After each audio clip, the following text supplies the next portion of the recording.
All right, I think we're live. Is it live? Yes. And Yep. we're live! Yay! G'day, folks. My name's Lincoln, KMR founder and run director. And I'm filling in for our MC tonight, Maney, who's unfortunately got a bit of throatness, let's call it, that means that talking for half an hour or however long we're going for wouldn't be the best idea for him. So unfortunately, you've got me. But that's all right, because we're joined by some absolute legends tonight, two amazing trail running stars, I would say, of trail running in Australia, and a local legend, a dead set legend, who's also one of our training camp leaders. So, welcome, Salomon athlete Simone Brick, the Flying Brick. She's a four-time Australian mountain running champion. Dead set legend who came down and spent 3 days running around the ultra course and the VK and the mountain run all at once over the January long weekend at our training camps. She's a personal trainer, running coach, founder of Relay for Respite. She's got epic stories to share and has raced all over the world. We'll be making KMR, her KMR debut on the course. She was certainly involved last year as she chases the Golden Trail National Series title for the women and getting that trip over to the world final. We've also got Salomon athlete Brodie Nankervis, who is a Tassie local. We've currently let him out to go and live in Victoria for a little while. That's right. He keeps popping back and smashing triple top course records and the like. He knows KMR quite well, and fresh off his success at UTA 22, winning that, we'll be back home to seek Golden Trail glory. Huge background in orienteering, sky running, also a physiotherapist and coach. He's got some great hints and tips. Local trail running legend Clinton Garrett, who completed the full immersion last year. So that's the VK, the Ultra Solo, and the Foothills, as well as the driver and one of the legends supporting the trail KMR training camps earlier this year. He knows this bush like the back of his hand. He's out running on it every single day. And he's certainly got a story to share. So I'm personally very excited to let these guys share all their stories, and I will try and say less for once. So where do we start? Where do we want to start? Well, it's really, what are we here to talk about? It's the experience. So first question, I just need to find my notes here, folks. Far out, too many screens. Here we go. Wherever it went. So pre-race. It's kind of dark. The worst part.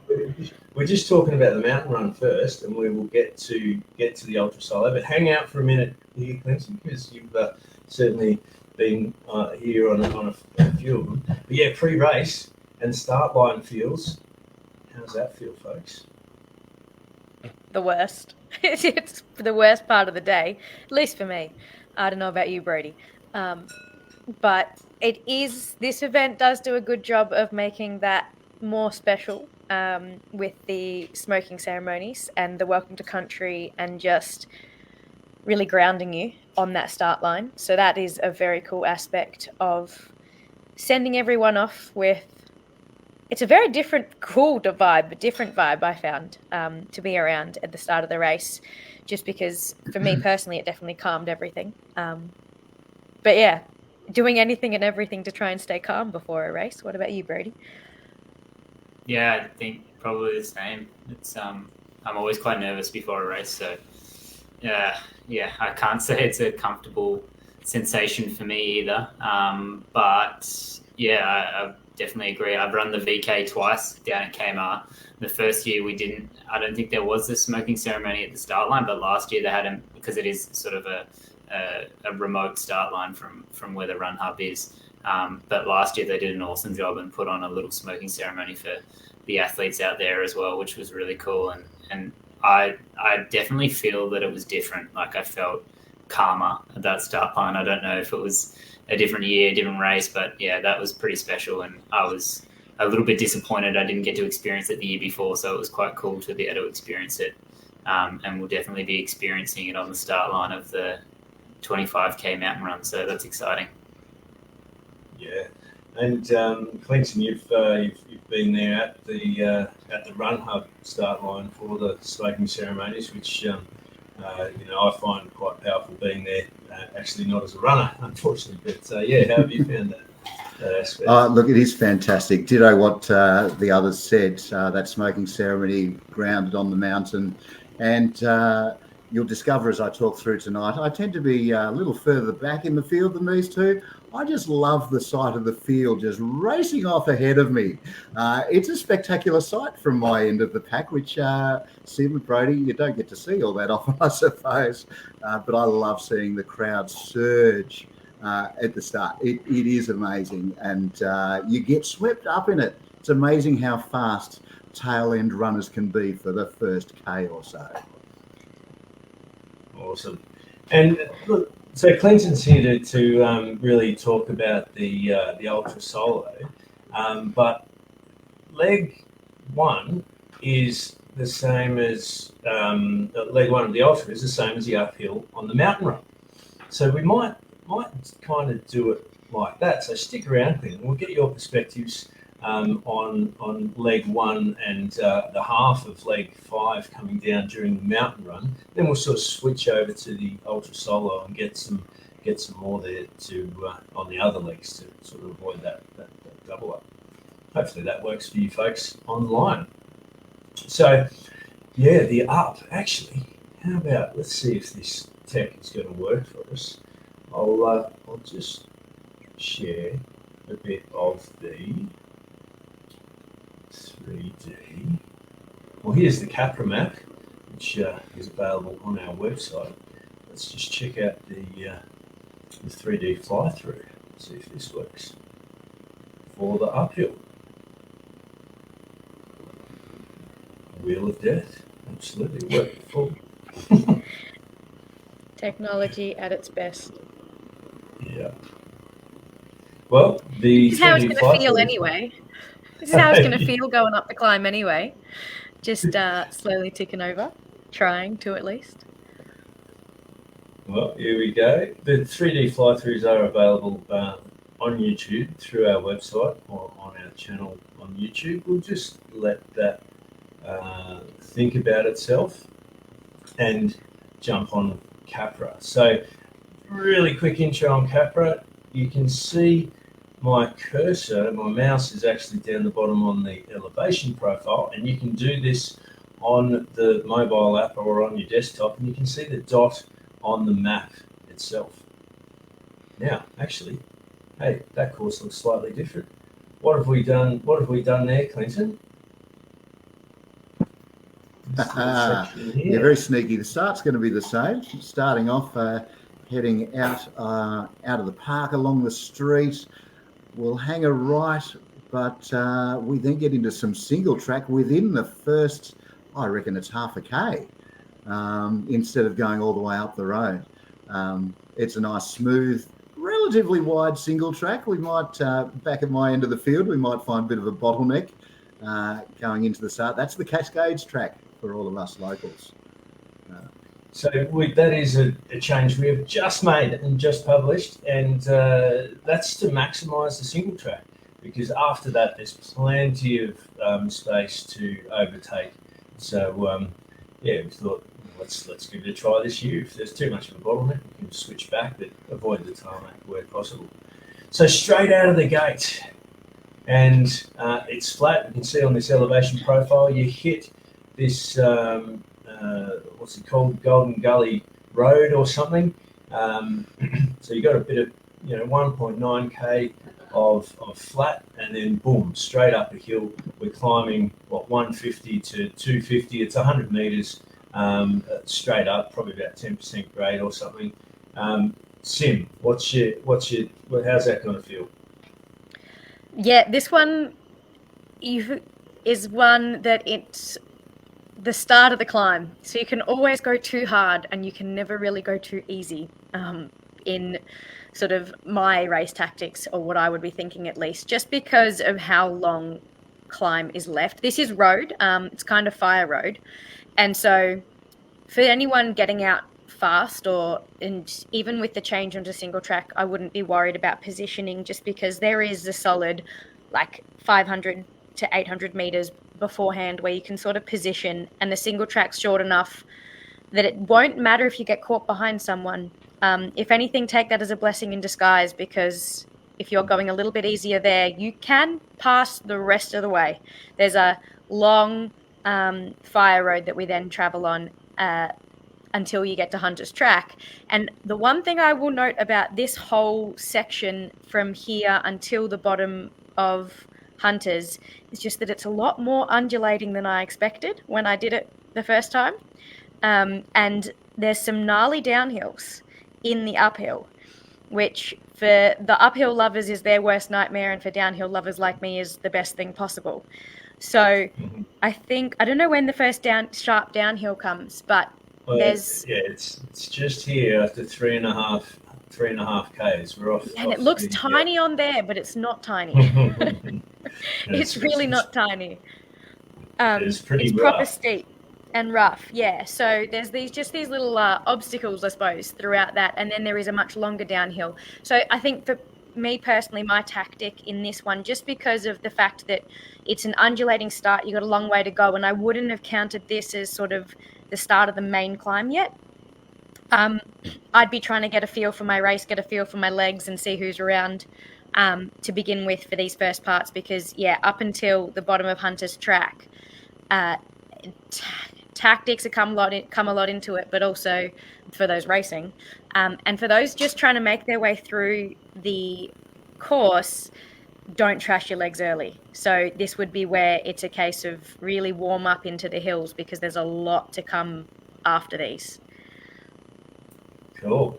So cursor here on to 4.5K. So we've got lots of road lots of fire trail, lots of very wide, the whole thing all the way through to there, except for that 1 kilometre on Cascade Track is fire road or actual road. So plenty of passing opportunities, and then we're on to single track for the main climb from that 4.5K onwards. Brodie, what's your tactics, or hang on, no, we don't want to give away all your actual, secret tactics, but I mean, what's your recommendation or whatever to before getting to Myrtle? Where would you want to be at that point, through to the 4.5? Look, I watched the start of the mountain run in the first year and saw everyone running up the fire road. I think he's called it Golden Gully, and it's pretty tough climb. It's very runnable, but like you said, it's a 10% gradient, so pretty easy to burn yourself. And from what I've learned in my running, burning too many bickies early is generally not a good thing, especially when you've got a big climb ahead of you. So that is probably beneficial for the front runners as well as anyone else in the pack, that you want to be conservative on that first climb and don't go too hard, because you've got plenty of time to catch up. I'll probably be using just try and get into a good position for the single track, but don't do anything crazy, and then use that climb just to warm up, and then probably the next, from the top of that climb through to where the single track starts, figure out what position I can be in, maybe assess where the field's at, see if I need to gain some ground on the downhill or not, because that's probably a strength of mine, and see maybe I might need to make up a bit of a gap that I've maybe lost some time early. But I won't be worried about losing a little bit of time early, because I know there's a long way to go from there. Cool.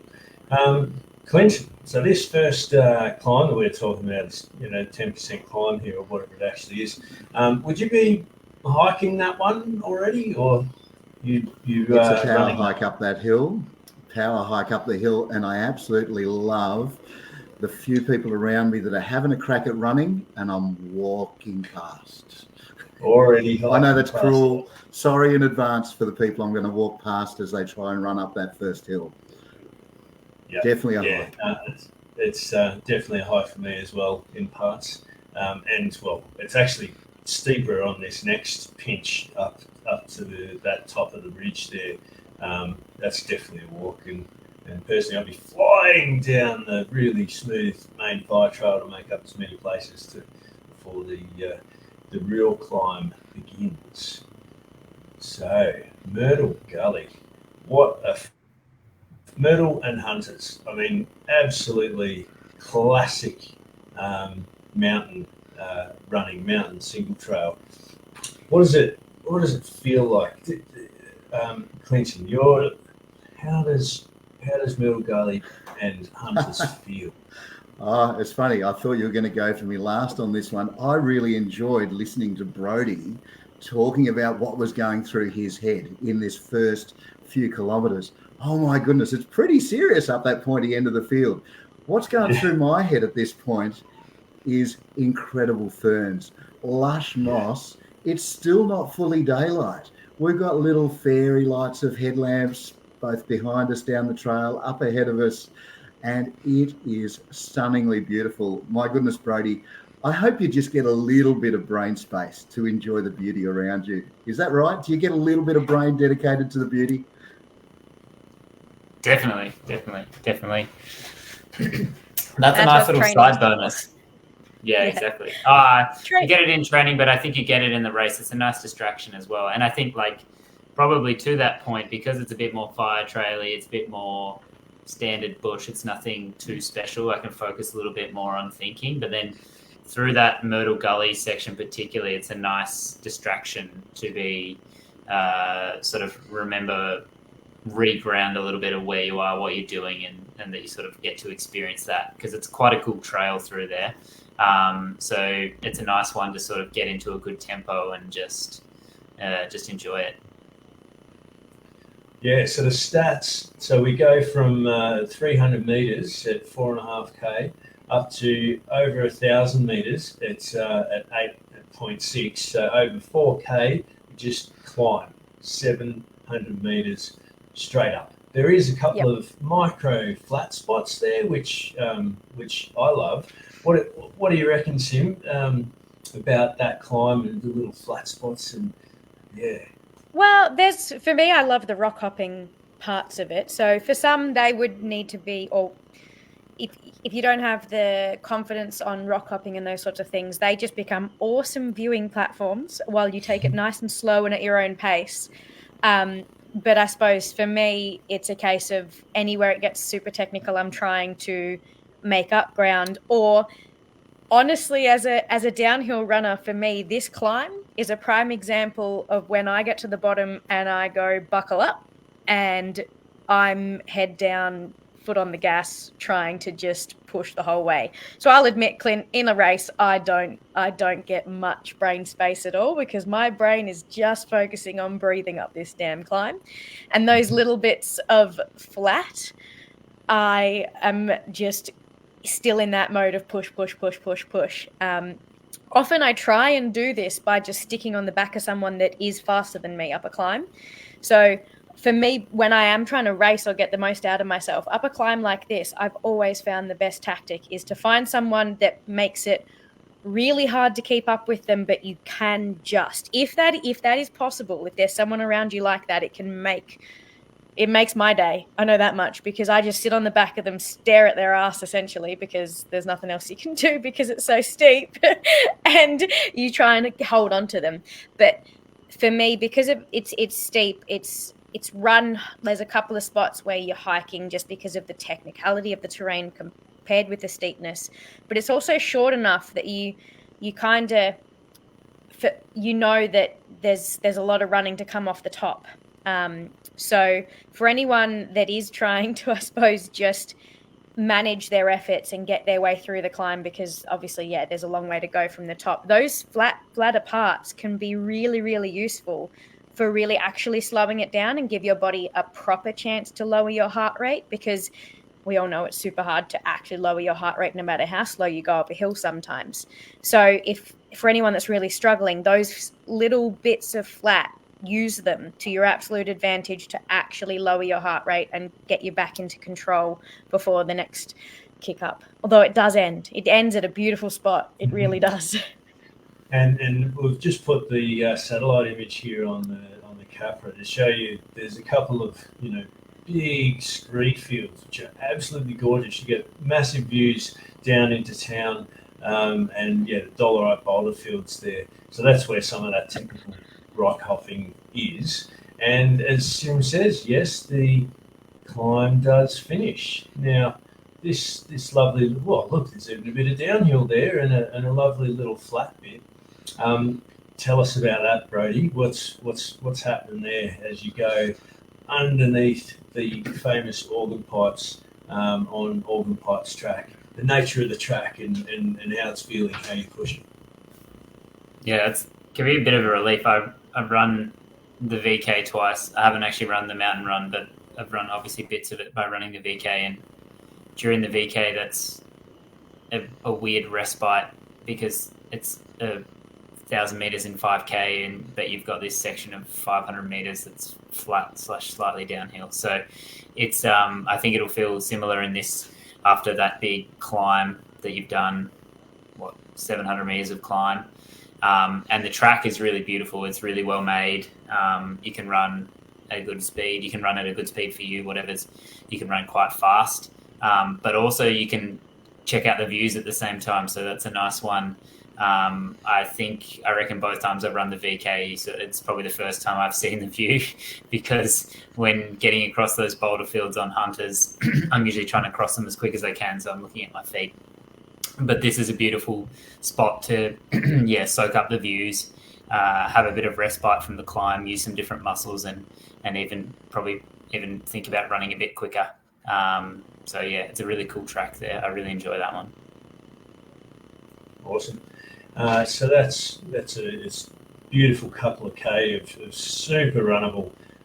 One of the best tracks on the mountain, and then we're in for the climb again. So from about 965 meters up to the 1260.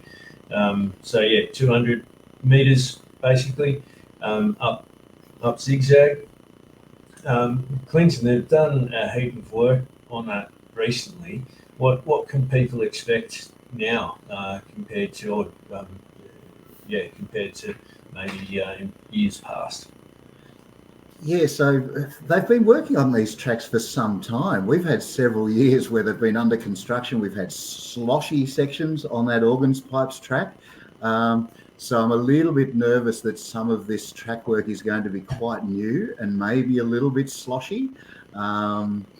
But the rocks will be in place. They will have filled a lot of gaps between the rocks. So I'm hoping it's a bit smoother, and maybe at the pointy end of the field, our elites might actually have a better time going up there, with it not being quite so higgledy-piggledy and ankle busting, that sort of thing. And especially when we turn around and the mountain runners are going to turn around and come down this thing. That's going to be really spectacular on some fresh track work. Sorry to jump ahead, Lincoln. I've actually been up there while they've been doing it. Was invited up. You're not allowed to go.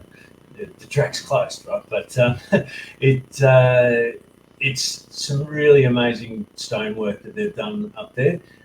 There's a fair few more stairs now, so very stable rock, and can be very, very fast. Now it was very fast to begin with, but final push up that 200 meters.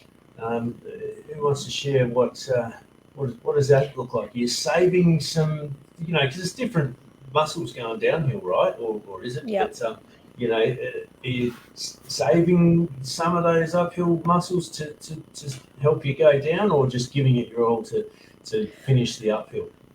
Well, I suppose my question for you is, have they left the hand railings in for the zigzag? Because the one time I've hooked it up zigzag, I was using those hand railings to Kingdom Come. But for me, it's always every race gets different here. It depends whether you're already at a point of needing to manage effort or you're having a good day. Because personally, if I'm having a good day, I'm letting rip up there because you're about to not need those muscles for a little bit at least. And obviously zigzag is more of a hike than a run and the stairs. So you're very much using hiking muscles a lot more than running muscles. And the actual climb portion of it, because that top part is actually quite flat. So the actual climb part of it, at least I remember it being somewhat short, but painful. So for me, I'd be letting rip up there to try and just get to the top and start the descent finally. Awesome. So we're at the top. We are at the aid station in the Pinnacle Observation Shelter. Now, we don't actually summit the pinnacle itself. And one reason behind that is we pay respect to the traditional owners. It is the mountain and the whole mountain, not just the very, pinnacle rocks, is quite significant. Sacred mountain. So out of a symbol of our respect to the traditional owners and their customs and culture, we don't summit the very pinnacle rocks. We're certainly high enough. So into the aid station, straight back out, straight back down zigzag, heaps of high fives. Now, how is that? High fiving on the way back down. That'd be pretty interesting. I know the track's wide enough, but I'm just going to talk a little bit about this next little bit, if that's all right. Pinnacle track. So we're up the top. We've come down zigzag. Just looking for the dot there. Yeah, so it's 13.7 down to the springs. It's 2K. You lose 200 meters in 2K, so 10% grade straight down. It's really well built, just like Organ Pipes track, and you can fly, absolutely fly. But you can also, so it's all rock pitching. If you catch your toes, you might bloody your knees a little bit because you can go so fast down there. We've always had a medic stationed at the springs to deal with that, and no one's actually destroyed themselves on it. I think I did it a couple of years ago and freaked myself out, to be honest, because I was going so fast. But that is super quick coming down there. Fernglade. Who wants to talk about Fernglade and what you might be feeling right about now? Brodie, have you run this section? Yeah, I can jump in. Yeah, I think I ran the fifth leg of the Ultra last year as part of a relay. So I think we sort of climbed up and then maybe jumped onto that track on that bend and then came down through Fernglade into the Fern Tree aid station. And it's I remember I just caught the team in front of us, so I tried to drop them as quick as I could to get a bit of a gap. So I did that bit pretty quick, and it is pretty technical. It's pretty tough. There's the little stairs, pretty wiggly, but it's really fun. It's like this beautiful rain, back into some beautiful sort of rainforest, subtropical rainforest type stuff, and lots of little stairs, lots of little tight turns. So yeah, it's really fun. I can imagine the bit before that, obviously the zigzags, a few turns, but after you get off the zigzag onto the pinnacle track, looks pretty dead straight and looks like you'll be able to give your body a fair thumping. So might be hitting that track with a bit more fatigue, a bit more lactic in the legs than I had last time. So maybe managing some effort coming into that to save a little bit of leg strength for the technical bit is a good idea. But yeah, it's really cool, that section. Yeah. Solid downhill to around 450 metres to Fern Tree aid station. So yeah, we've dropped 1250 to 450. So it's 800 metres. 12 to 4, yeah, that's 800 metres in only sort of 5k. So greater than 10% gradient all the way down. So aid stations, Fern Tree. You've just had an aid station at the top there. All the watermelon and Coke and hammer gels and Endura lights. What else we've got? Tim Tams, all sorts of good stuff. Chips. Sim, what are you having at the aid station? And would you be having anything at Fern Tree after having something so quick at the Pinnacle? Nah, for me personally, from the summit to the finish, I'd be just hooking it. There wouldn't be any stops there. But that being said, this is where I'll say that what's to come after Fern Tree is a lot harder than I thought it would be before I ran this course. I haven't raced it, and I know racing it's going to be painful. So essentially, because after Fern Tree there is some uphills, it is more undulating than you sort of expect, knowing that it's an up-down race. That little looking lump there is rather large, and it will feel very big after a long descent. So Fern Tree could become quite an important aid station for anyone that that section is going to take quite a lot longer than you'd probably expect. If it was 7Ks of downhill, it would be a lot quicker than the 7Ks that Lincoln's actually given us all. So I would still try and, for me, carry as much as I could, carry enough to get me to the finish. But definitely for anyone else, for anyone that's further back or it has been out there for a lot longer, Fern Tree will be a very important aid station to refuel to actually get you to the finish feeling okay. And up that next little climb that's going to be quite painful on legs that have just descended 800 metres. Yeah. And so Fern Tree aid station, really, that's, wouldn't typically have an aid station so close to each other, only sort of 5K apart or whatever it is, 7Ks, but because it's on the ultra course and, hey, let's make the most of it. So plenty more watermelon and just jam sandwiches. There's another one there. So, yeah, Brodie, what do you reckon about this? Or actually, the pipeline here is a beautiful little smooth-ish gentle gradient coming down before a bit of a pinch there, and some of the most sexy single track in the foothills around Chimney Pot. What's your take on this section and the technicality as well, or the variability of and how you might need to adapt your technique or expenditure of intensity? Yeah, I think like Sim said, it might feel like it's nearly over by the time you get to Fern Tree, but I wouldn't say it's nearly over until you get to Risdon Brook. I mean, not Risdon, the Waterworks reservoir down the bottom there.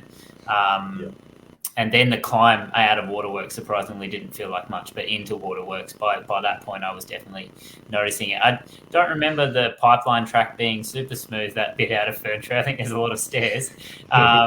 It is a gentle gradient, but a lot of stairs. But definitely that little climb up onto Chimney Pot, I remember suffering a little bit, and I hadn't run as much climb. I just I sort of ran the fifth leg of the relay, so I'd come from pipeline further up.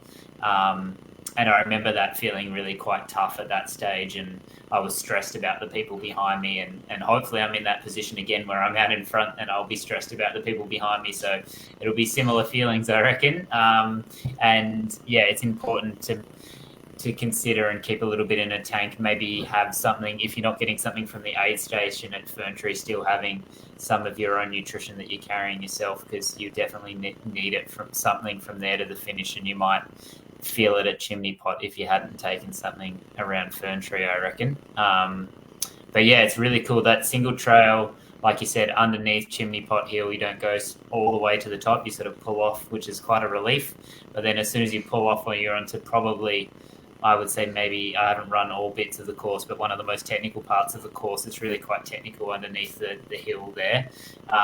So yeah, you have to definitely watch yourself and make sure that you're sort of still, it's the great thing about this course, that it stays tough until the end, and it doesn't really doesn't really let it off. Even though you're doing a big downhill, you still have to be concentrating and sort of have your wits about you. Yeah. So Clinton, just flipping the mindset over to the ultra for a minute here. Quite a number of people might be here in the dark in the ultra. How's this the technical section unit around Chimney Pot going to go on the field under the headlights and after 50 plus 55k or something, I think is Ferntree for the ultra? Yeah, I do have a bit of experience in this department. First year I was quite a bit slower than last year, so it started to get pretty dim in Fernglade for me. I then hung out at Ferntree, hoeing into pumpkin soup or whatever it was. It was fantastic. And then I thought, oh my goodness, it's dark and I'm heading into this descent. But the pipeline section straight after Ferntree, you go down a set of stairs and then it's really beautifully smooth.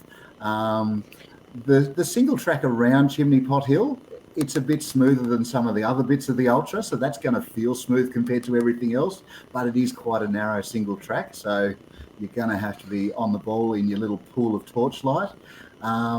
And then from there down into Waterworks, it's sort of a mixture of some really super silky smooth tracks and some pretty gnarly little technical bits, like I think what Brodie's probably talking about. There's a set of stairs down what we ironically call Gentle Annie Falls. And when you get there, you'll see why it's an ironical name. It's a gnarly set of stairs with a sort of a wrought iron handrail. But then you get gorgeous smooth trail again along the side of the Waterworks. And you might feel, oh my goodness, there's only 2 or 3 Ks to go. Lincoln's put this cute little hill just before the end. But it's it's at the top of his screen there. You can see that switchback at the top of the screen. Again, that's a gorgeously smooth trail. So in the dark, in your little puddle of headlight, if you're at the tail end of the field, it's actually pretty reassuring. There's some lovely smooth stuff. But then you cross Hewan Road and you think, oh yes, downhill to the finish. And there's just this gnarly little bit of slippery stuff after the road. I reckon in Torchlight, that's pretty nasty. So I was stoked to improve my time last year enough to do that in daylight myself, which was rather lovely. But then you get to the bottom of that gnarly bit and it levels out, gorgeously smooth. And then you can see the lights of the run hub. And if you're lucky, there's a family member or two at the end, and it's just so sweet and gorgeous. So there you go. That's the perspective from the end of an ultra towards the back end of the field. Yeah, beautiful. And, look, I've got to say, I didn't put this hill in. I mean, the hill was already there. We're just going over it. So yeah. Okay, Sim or Brodie, tell us about this last hill and the downhill through to the paddocks. Is it just letting it? This last hill is going to kill me. Well, like I'm one of those people that I know kind of no matter how I run this race, that hill I will die on. So I'm these little hills that are towards the very end. Personally, for me, I find the best approach is to try and forget they're there, because once you're there, you're gonna get over it. You're gonna get through it. You just have to one step at a time it and pray that if you're racing, no one catches you, or just that you actually make it to the top. Because I just know that my body at this point, my mind will be willing, and my body, my legs will not like the uphill anymore. But those, what Clinton was calling the gnarly bits of downhill, those are my jam. So personally for me, this entire section, I'll be using every little bit of technical descent to smash it. And as soon as it comes to this climb, it's just a case of suffer through it, red line to the top, because genuinely once you're at the top of this, it is a case of it's a run for home. So that's what the only thing that will make this climb a little bit better is just that the top's the top, finally. Awesome. Any last bits of advice from you, Brodie, on the last hill? Or I just think I remember looking at this part in the course when I was looking at it for the relay and going, oh, if we're in a race, it's going to be hard because there's a hill at the end. But I think it's a little easier than it looks. It doesn't. It's not. It's probably, for me, it was the easiest hill that I encountered. I think it looks. I was in a rough spot at the bottom, but I think maybe because of that zigzag, it's really smooth. Like Clint was saying, you're through the forest, and you can sort of just get into whatever rhythm you can move at that stage, and it's not too painful. Clint, at least Lynx made us go a little zigzag, then go straight up it, because there is a track that goes straight, and we're See, I would prefer straight up. I would have preferred straight up. Get the climb done faster. Nearly feels like you're running flat, I reckon. Maybe. True. Yeah, true. Yeah, it looks a lot scarier. Just make sure you get the turn, because you can see people coming out the top at the top end, and you might get. It's an important one to make sure you don't miss. So don't get caught off by the people at the top. Yeah, no, it's well marked there, and crossing busy Hewan Road, that's definitely a thing. But we'll have a marshal there, and they will stop you if they absolutely have to, if it's too dangerous to cross. But plenty of traffic signage out there as well. Right, before we get on to sort of Golden Trail and what that all means, Clinton, from you, what's the feeling of coming in to the run hub, to the finish line after the Ultra? Unmute. There we go.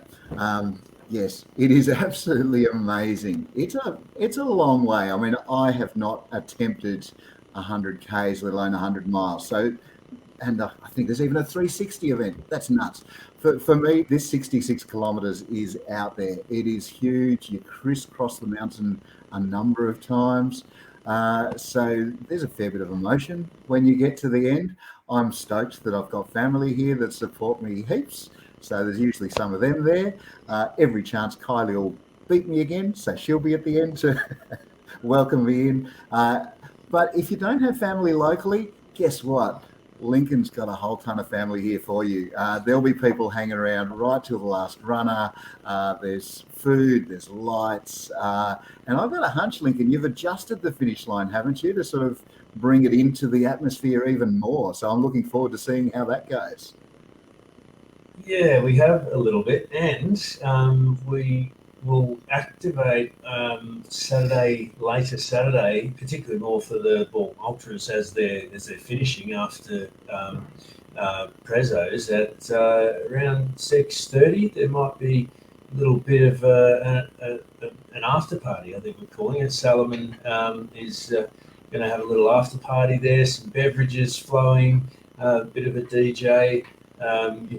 Sim and Brodie, if they're not too broken or whatever, they might be hanging around with some other athletes to share their stories and just have a good old yarn. So, the Run Hub, we try and make it as friendly and an open place as possible, even for local residents to come in and see what the fuss is all about and have a good time.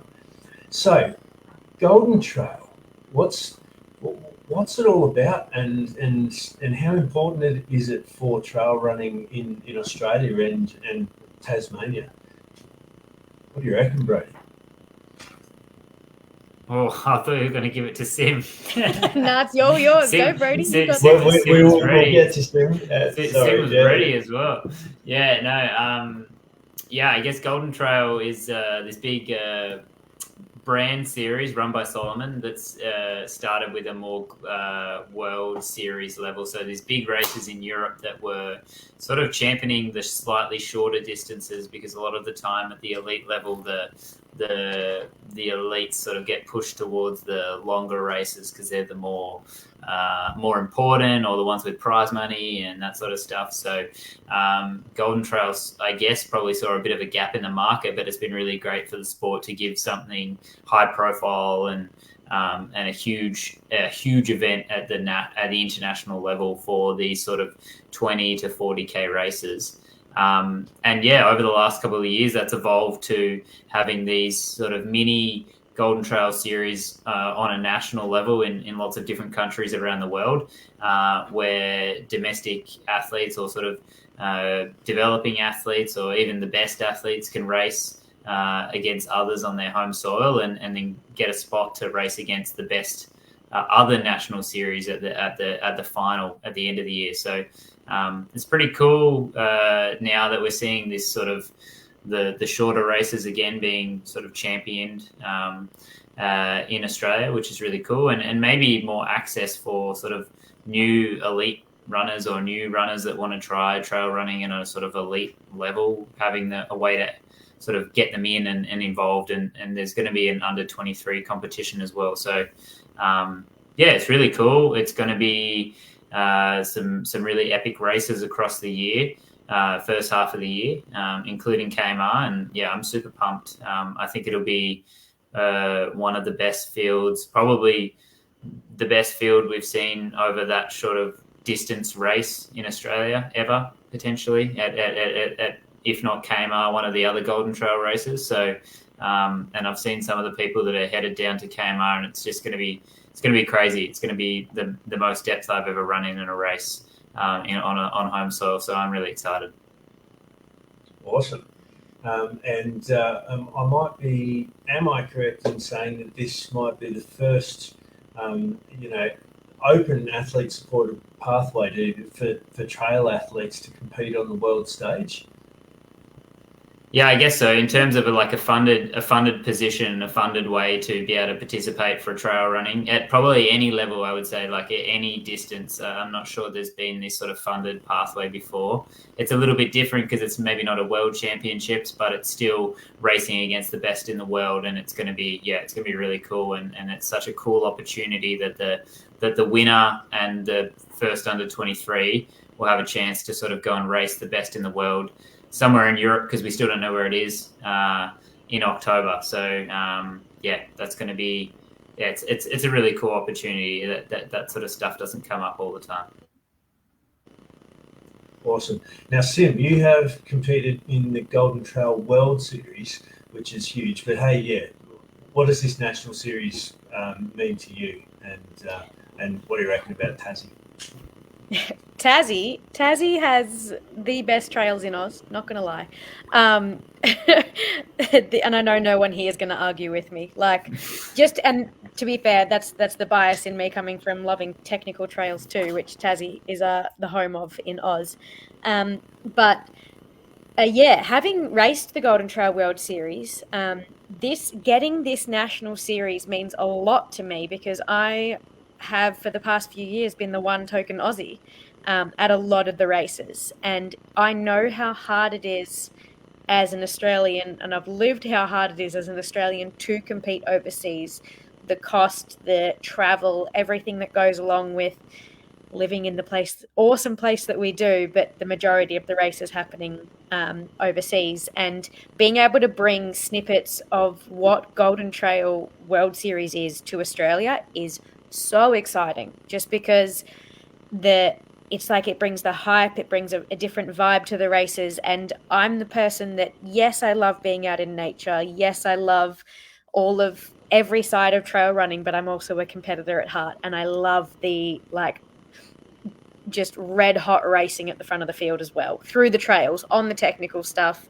And that's what Golden Trail is going to be bringing. As Brodie says, it's going to be the most for me too, it'll be the most stacked fields on Aussie soil over these distances for sure.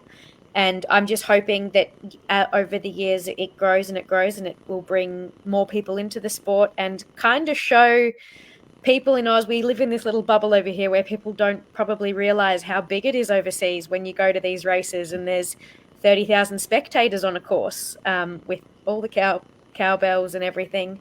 And I don't expect anything like that in Oz anytime soon, but at the same time, the steps to get there are awesome. And just having the chance for an Australian to win a spot at that final, having been at that final, it is a race of a lifetime. It is so much fun. And just, I hope that, the people that do get to go in the end absolutely love it as much as I do.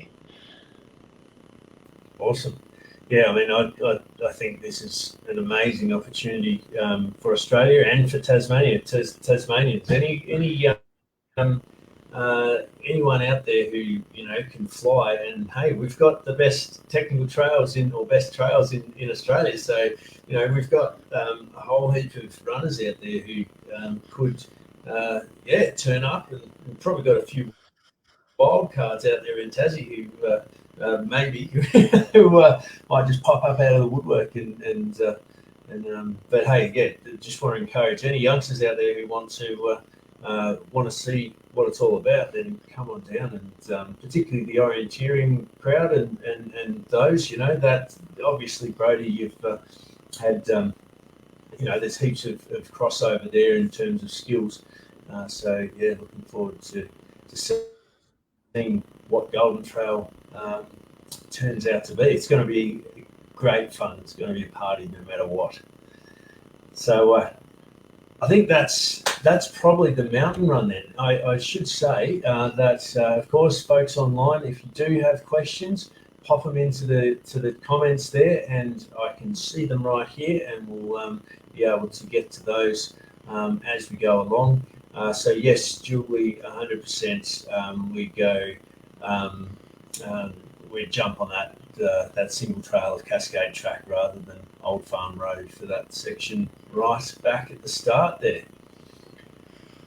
Awesome. Well, thanks so much, Sim and Brodie, for joining us. Super stoked to see you guys again, and we'll be seeing you again pretty soon. And looking forward to this stacked field we're talking about. It's going to be exciting. It's all good, Julie's trying to type my name and it keeps correcting to son. I'll be the son, Julie. It's okay. I'll be the son. Thank you, Lincoln. Yeah, thanks, Lincoln. I'm super excited. I'm keen to get back down there. It's going to be good. I'm hoping I'm racing. Yes, I'm sure you will, Sim. Awesome. All right, we'll say goodbye to you two, and Clinton, if you can stay on, and we'll talk about the Ultra Solo. But thanks, Sim, Brodie. Oh, good. Thank you. Okay, so as they click off, cool. Me and you, Clinton. Wow, love it. We'll try again with this YouTube thingo. See how it goes. This is why I'm an ex-IT guy, Lincoln. I don't stress about this sort of stuff anymore. It's great. Yeah, no, it's I think that's right. To be honest, I think there's just too much bandwidth going on with you and I. In the next few minutes, we're gonna paint a picture with words, Lincoln. Beautiful. Well, here we go.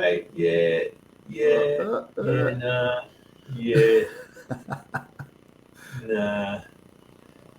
So we've already done or been through leg one. So tell me about Pinnacle Aid Station for you in the Ultra. Well, I looked at, as I said earlier, I loved listening to Brodie and some of the techie stuff that's going through his head. That's quite amazing. I'm at a slightly lower level, but I think through a bit. Kylie and I looked at our times from year number 1 to year number 2 for KMR, and I was just hanging out in aid stations, and Kylie was really efficient. So last year, I had a red hot go at being efficient on aid stations, so I think I was under 2 minutes at the Pinnacle Aid Station last year, a record that I maintained at the second aid station down at Myrtle Forest. But then I looked at my times again this afternoon. I was hanging out at Ferntree again. 5 minutes in Ferntree Aid Station. Oh, funny. Anyway, Pinnacle Aid Station, I was still pretty focused early in the run and got through there fairly fast. So let's talk about the second leg. We got a bit of road running. I do trails to avoid bitumen, Lincoln. So I have to suffer through a couple of Ks of bitumen, but that's all right. We get to Big Bend pretty quick. Talking to all the powers that be about getting some trails to replace that section of road. Wouldn't it be good? Yeah, we've got the panorama track panorama track goes from bitumen to bitumen. But hey, that's another story. That's not part of this course. So we got 2Ks of bitumen roughly down to Big Bend. We then get onto a fire trail that's had an upgrade recently, so that's pretty smooth. We're not running on bowling balls down there anymore. But that's short-lived. We've probably only got a K&a-half of Big Bend fire trail. Then we hang a left. And my goodness, for a short section of track, that little bit when you first turn off Big Bend Fire Trail, that's pretty rocky and gnarly and a sign of more to come. You hang a right, you go across that valley where Lincoln's pointer is right now, and there's some boardwalk. Oh my goodness, you can fly on boardwalk. The mountain runners don't get any boardwalk, so this is a real treat for us. You fly on the boardwalk, and the boardwalk actually comes and goes as you head up Mount Connection. So you got a little uphill there. It helps you go uphill on the smooth boards. Over the top of Mount Connection, it's not much of a climb, so that's nice and undulating, but you're high enough to enjoy a lovely single trail descent where the pointer is now. And then you can see the white line coming in from the top of the screen. We're back onto fire trail. And again, really smooth fire trail, but that does nothing to counter the fact that it's jolly steep. That is nasty, that little climb just there. So that'll be a power hike. Even looks like a bit of a steep pinch on the elevation. On the graph down the bottom. Yeah, that's right. It's almost straight up. And it feels that way with a few Ks in your legs. So it's around about these climbs that I'm just thinking, oh yeah, I spent a bit too much on the first climb up the mountain, and there's a long way to go. Anyway, you get up to the top of that steep pinch. You've got some beautiful, smooth fire trail once it levels out, and then we're onto single track again at the top of the screen. And see, we've got a bit of a loop, a purple loop on the screen. So that's a nice little deviation down into Myrtle Forest. So if it was too dark to enjoy Myrtle Gully on the way up the mountain, this bit's for you. So we go down single track. It starts fairly gradual, but then it really plunges down towards that track junction. You can see a lovely technical descent. Some of it is that gorgeous, slippy, loamy stuff that mountain bikers love. But hey, us walkers have got this bit to ourselves. We get to a junction, and here's the high fives with other walkers coming up, other runners coming up the other way. So we go down alongside, I think it's Sorrel Creek, but it's the creek that's got the beautiful Myrtle Forest Falls on it. So we come down beside those falls, a little bit of road to the aid station. Still early in the run, we're trying to stay focused through the aid station pretty quick. We turn around. If it was me last year, I'd see my wife coming the other way and go, oh my goodness, she's only 30 seconds behind me. It's great fun seeing the other runners on this section. And then you hang a right and start heading up the Collins Cap track. Before you reach the top of that mountain, we get onto some fire trail, which is ever so gradual uphill. Takes you to that gap we can see bottom left of the screen there between the stunningly beautiful Collins Bonnet and Trestle Mountain. Going between those two mountains, it is a gorgeous high mountain pass. We haven't had a bad weather run yet, Lincoln, so I shouldn't put the mockers on us. Hopefully we've got some lovely views. I was going to say, looking at the elevation profile here, obviously on top of the mountain, or Kunanyi, we're at the highest point, 1260 around. And then for most of leg two, we're up in the Alpine. So, in beautiful weather, it's an epic view. And I've just brought up the satellite image here to give you a bit of an impression of Collins Bonnet. Has some epic, beautiful cliffs, particularly on the west side when you're coming down through leg three. But you got the view from Mount Connection over to it as well. But if we get some solid weather, how's this? Is it very exposed up here, or? Yeah, so we should probably fess up that Lincoln has a little cunning plan up his sleeve. If the weather is so gnarly that you really don't want to be hanging out on top of mountains, I think you take the pinnacle out of it, don't you, Lincoln? And we skirt around the front of the mountain a little bit. But we still go through the gap between Collins Bonnet and Trestle, and that mountain pass, as you can sort of see, if Lincoln, you go down over the vertical profile, it's a bit lower than the rest. If we scoot along, there it is. You can sort of see there, we're not as high as the top of Kunanyi, and you've got Trestle Mountain and Collins Bonnet either side of you. So even if the weather's crazy gnarly, we're still going to be going through that mountain pass. And I'll talk about the other shortcut in just a moment. But we've essentially climbed 2 or 3 mountains, depending what you count. We've gone over Kunanyi, we've gone over Mount Connection, we've gone down into Myrtle Forest. We've now gone over the mountain pass. I'm going to count that as 3 mountains out of the way. Really only a couple to go, which is great news. We've got a long descent into Mountain River, and that is look at that on so much fun. Oh, it is a great descent. You watch the forest change from the stunted trees at the top. You get down into some gorgeous big forest. Some people, even Tasmanians, might think you've got to head out to Mount Field or the Styx Valley, somewhere like that to see giant trees. Down this Mountain River descent, there are some really big trees there that were left by the old-time loggers, and there are some even bigger tree stumps where you can see some of the mountain giants that were taken out of that forest. So a lot of this descent is on some historic logging trails. So don't think modern log trucks, chainsaws. Think crosscut saws, axes, men standing 5 to 10 meters off the ground cutting down these forest giants. So there's some real history there. Forest industry in Tassie gets a bad rap, and let's not go into that tonight, but there's some gorgeous forestry history on this Mountain River descent. So there's a challenge for you folks. See if you can spot some of that logging history, maybe shed a tear, maybe respect the old timers, whatever takes your fancy. But we're going to get down to some pretty level road in the bottom of the valley. As you can see the farmland there on the satellite image, some smooth gravel road. So if at this stage you're kind of freaking out about the technical stuff, some nice gravel road to chill out on for a couple of Ks. An aid station. I was still pretty focused at this aid station, went through it pretty fast.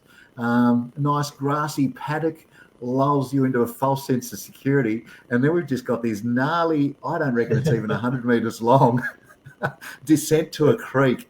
I'm sorry for anyone I'm going to upset on this bit, but those gnarly little descents, it's loose, it's rocky, and it's so much fun. Tiny little doesn't even section. register on the, doesn't register on the. It's not even a blip, but it's fun. But look forward to that, people.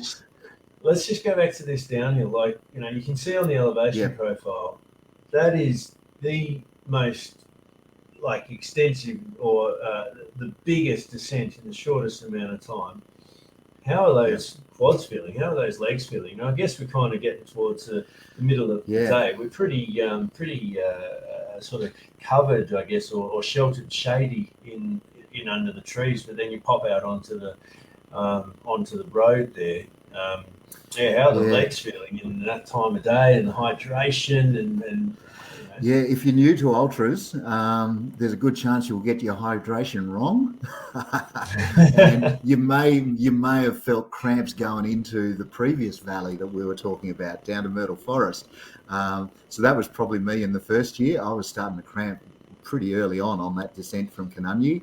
Second year, much better hydrated. Our friends from Coda, they were my poison of choice for my hydration tablets. So we got another sponsor we should mention here, Lincoln, that does hydration. Oh, yeah, Hammer Nutrition. Doing the Hammer Nutrition and the tabs this year. Yeah, they've got tabs, same deal. Get them into your drink, get them into you. Go through those 500ml bottles. You should be at least hammering one of those every hour, maybe a couple an hour even. There's heaps of access to water as we head around at the aid stations, and even some of the streams are good to drink, the bigger ones up in the forest. So yeah, definitely you're going to feel your quads and stuff, and hopefully that's all. You're going to feel sore quads because you've got your hydration sorted and you're not cramping.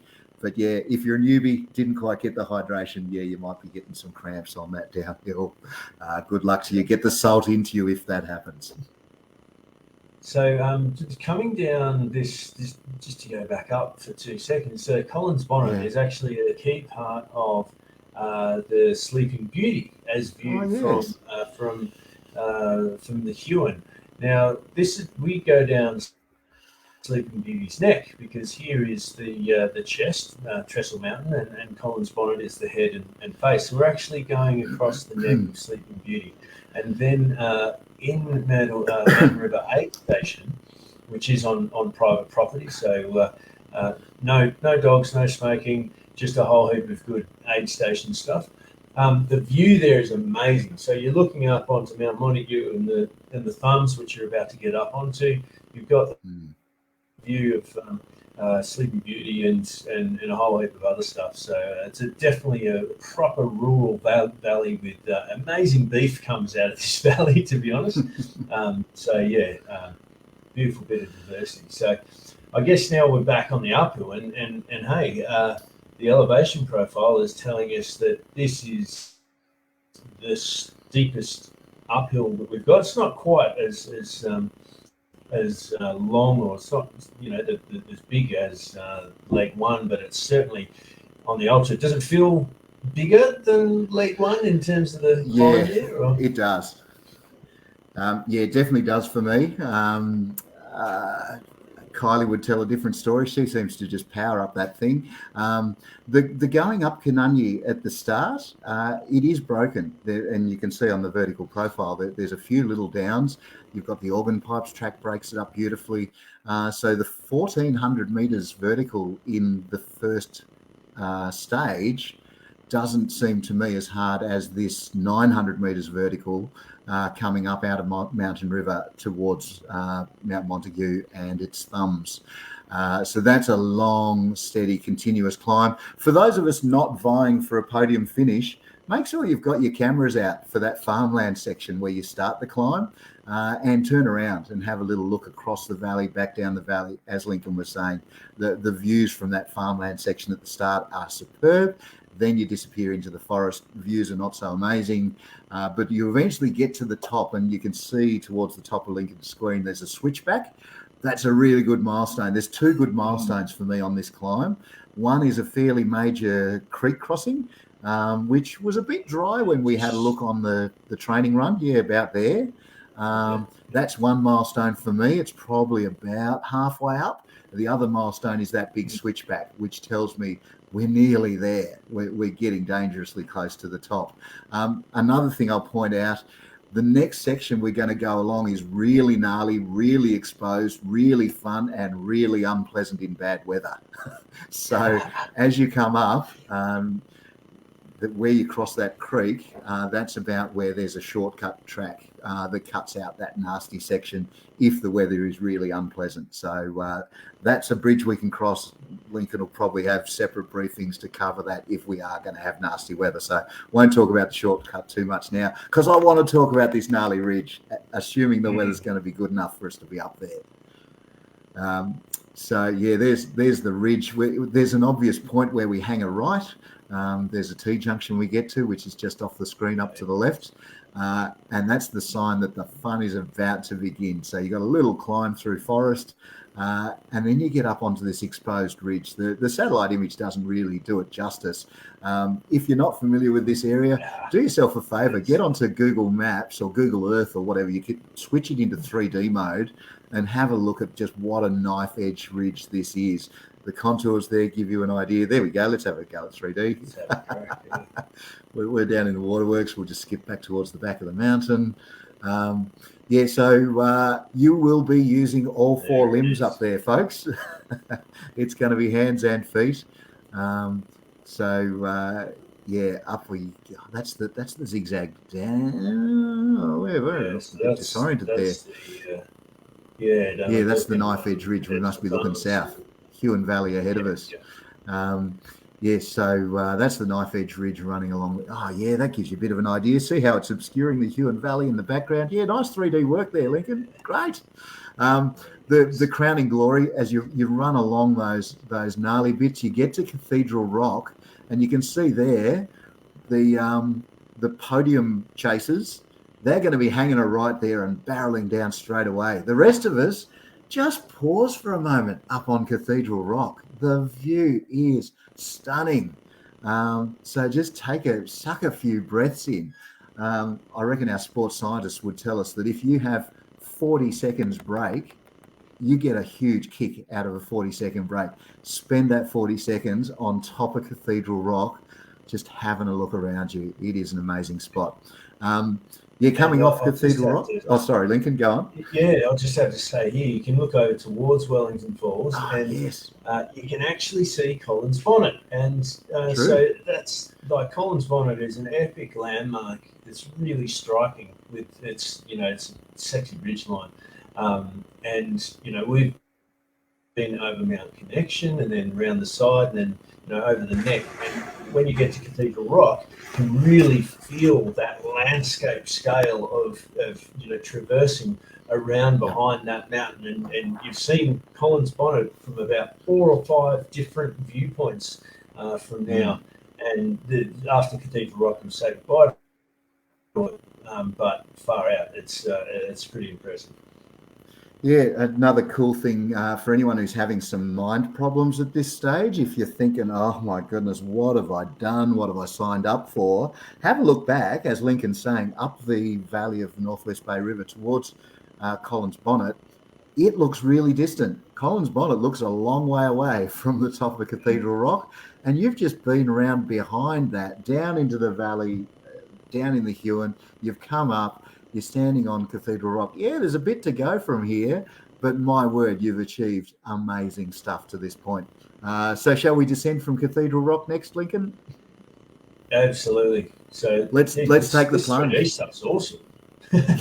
What fun. So it goes straight down. The track doesn't muck around to start with. It's straight off the back of Cathedral Rock, nice steep techie descent.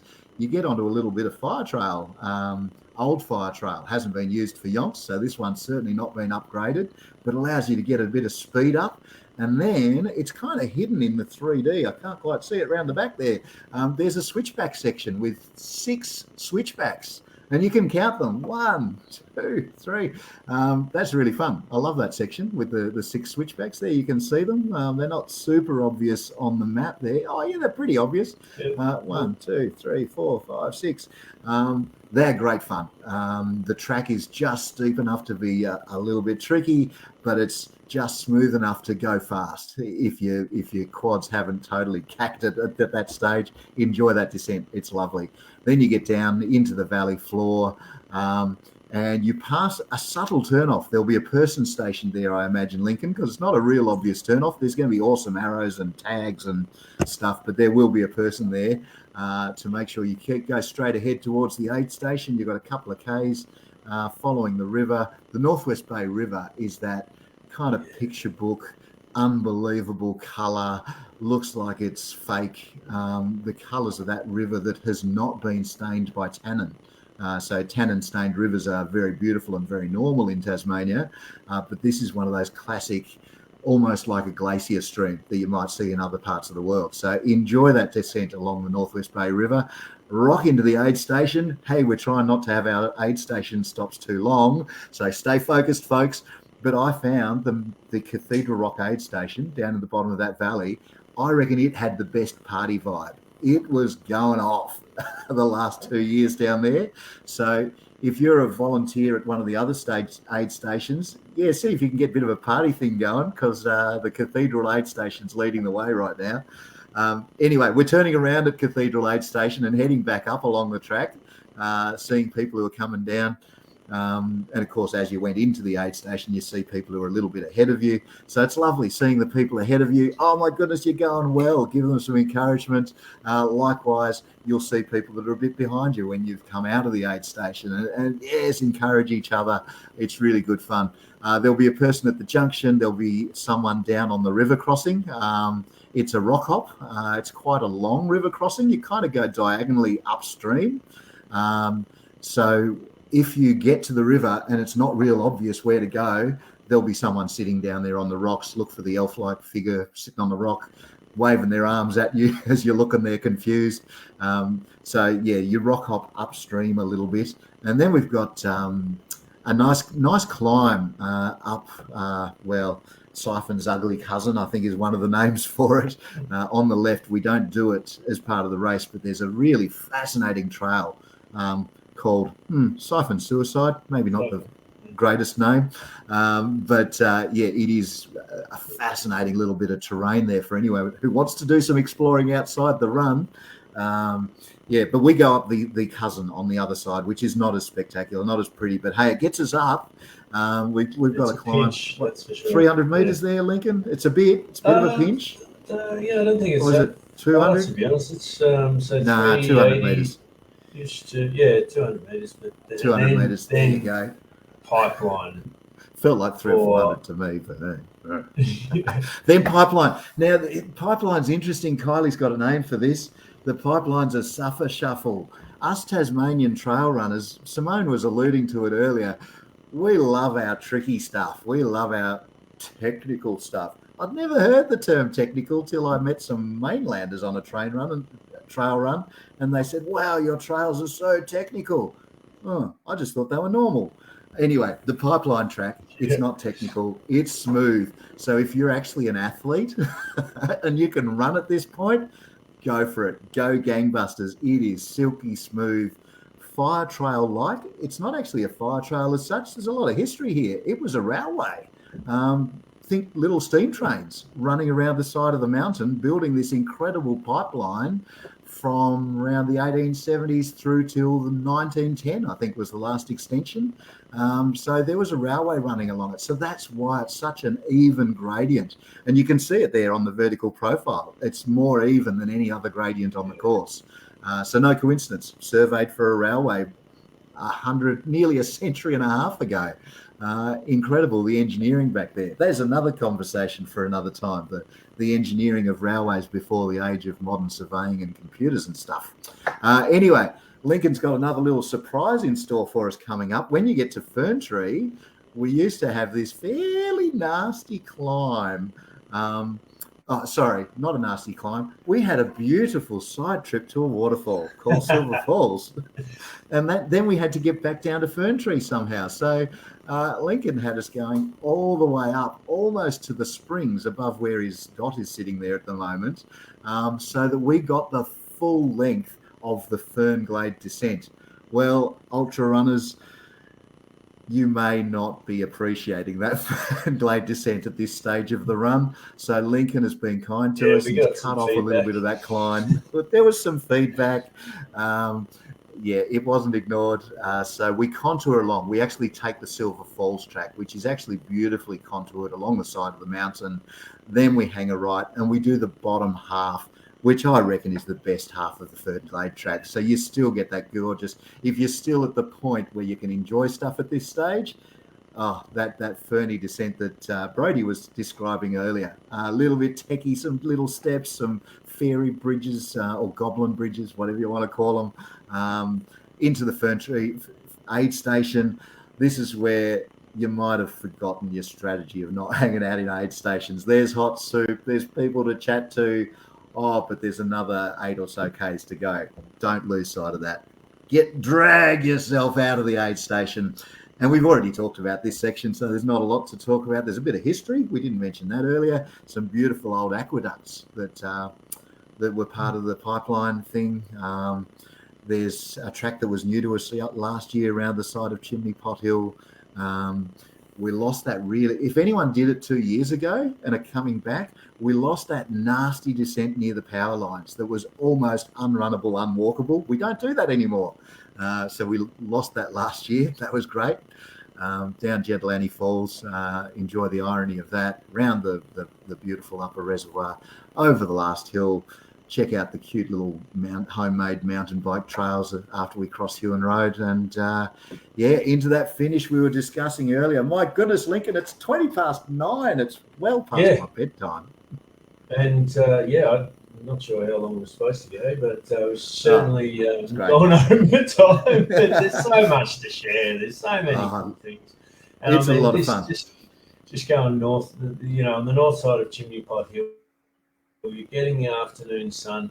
You can see from this view here, you can see right down to the river and town. Yep. And then, and if we flip it around, you've got some of the best view of the organ pipes if you take a view back as well. So this is just taking a bit too long to get around it. But there's reasons why we selected every inch of the track, of the course, basically, and trying to just give the best possible experiences with all the different landscapes that we have, the history of the water infrastructure, and waterworks and pipeline track and all that, getting under the organ pipes themselves, and all the different microclimates that we've got with the ferny gullies, alpine, heath, boulder fields, big tall eucalypt forests, etc. So Oh, wow. I just thought of something from that last bit, Lincoln. For those who do find themselves benighted and they're out after sunset, there's a little special something just for you. Those views out over the city that Lincoln was talking about, they're pretty nice during the day, but at night, wow, the city sparkling away in the background as you come down some of those final descents. That's something special just for those of you who are still out there after dark. So that might be something to lift your spirits as you're getting towards the end. Maybe it's your first ultra and you're still out there after sunset. Oh, yeah, just enjoy those city light views that are there just for you. The elites aren't going to get that. Those people on the podium, they're not going to get that. That's for you. There's something in this for everyone. A few people have said, oh, look, I've never done an ultra before. And yeah, maybe this is a pretty tough one to do as your first ultra, but Lincoln and his team, the aid stations, there's a lot of support around this thing. So yeah, hey, what the heck? If you want this to be your first trail ultra, be aware there's a bit in it. Don't underestimate it. But hey, there is also a lot of support there. The aid stations are superb. It's great. Give it a crack. Yeah, I think some feedback we got last time was, in our survey. Oh, you didn't tell us Victorians how gnarly it was, and well, we tried. Yeah. Hey, listen to this conversation. Hopefully, you've been listening tonight. Well, I think even still, if with Tasmanians talking about the gnarly Tassie tracks, it's just a bit of an uphill, but it's solid. So if you've got any questions, throw them in the comments right now. We'll answer them right now. Otherwise, hit it up on the one of the social channels somewhere. Just hit a comment somewhere, and us or the community will jump in and answer those, because there's no better way to answer your question than getting out there and having a crack. Because I can't wait till I'm out running KMR one day. Now, I thought of one more thing, Lincoln. So much fun.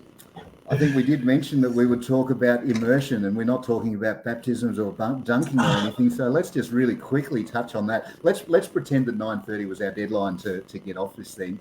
Okay. So first year we ran, the VK was on the Sunday, which is pretty nasty. If you say you wanted to double up the ultra and the VK, running 1,000 meters up over 5 kilometers after an ultra is not pretty.